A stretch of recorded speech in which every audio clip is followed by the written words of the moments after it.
Hello viewers, আসসালামু আলাইকুম। The blue bird Ltd চ্যানেলের নতুন আরেকটি ভিডিওতে আপনাদের সকলকে স্বাগতম। সাথে আছে আমি মোহাম্মদ রুম্মান বিরিদা। আজকের এই ভিডিওতে আপনাদেরকে আমি দেখাবো অতি পরিচিত একটি খেলা, যে খেলাটি জুতাচোর নামে পরিচিত। আমরা সকলেই ছোটোবেলায় খেলাটি খেলেছি। তো বন্ধুরা, আপনারা দেখতে পাচ্ছেন যে কিছু শিশুরা খেলাটি খেলতেছে। আসুন আমরা ওদের সাথে একটু পরিচিত হই। এই যে তোমরা কেমন আছো? তোমরা কি করতেছিলে এতক্ষণ এখানে? তোমরা জুতা চুরি খেলতেছিলে না? খেলাটা কেমন লাগে তোমাদের কাছে? আপনারা দেখছেন যে ছোট ছোট, এদের বয়স কত হবে, 4-5 বছর মেবি।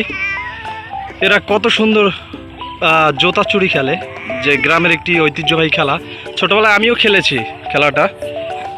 এই যে তোমার নাম কি? আমার নাম ইশরাত জাহান। তোমার নাম? নুসরাত জাহানিবা। এই যে তোমার নাম কি? তোমার নাম কি? রাইয়ান। তুমি কি পড়াশোনা করো? কি করো তুমি? তোমার নাম কি? তোমার নাম? হাফসা আক্তার। এই হাফসা, তাকাও তাকাও। তোমার পতাকা কেন কপালে? তুমি পতাকা দিছো কেন? ভালো লাগে পতাকা দিতে? ভালো লাগে তোমার? ও আচ্ছা আচ্ছা। তোমার নাম কি? সামিয়া না? এই যে তোমার নাম কি? জুনায়েদ। তোমার নাম? ইমাম। তো আচ্ছা, তোমরা কি এখন জুতা চুরি খেলবে আবার? তাহলে তোমরা তোমাদের খেলা চালিয়ে যাও। আমি একটু তোমাদের সাথে পরিচয় করে নিলাম। তোমাদেরকে ধন্যবাদ।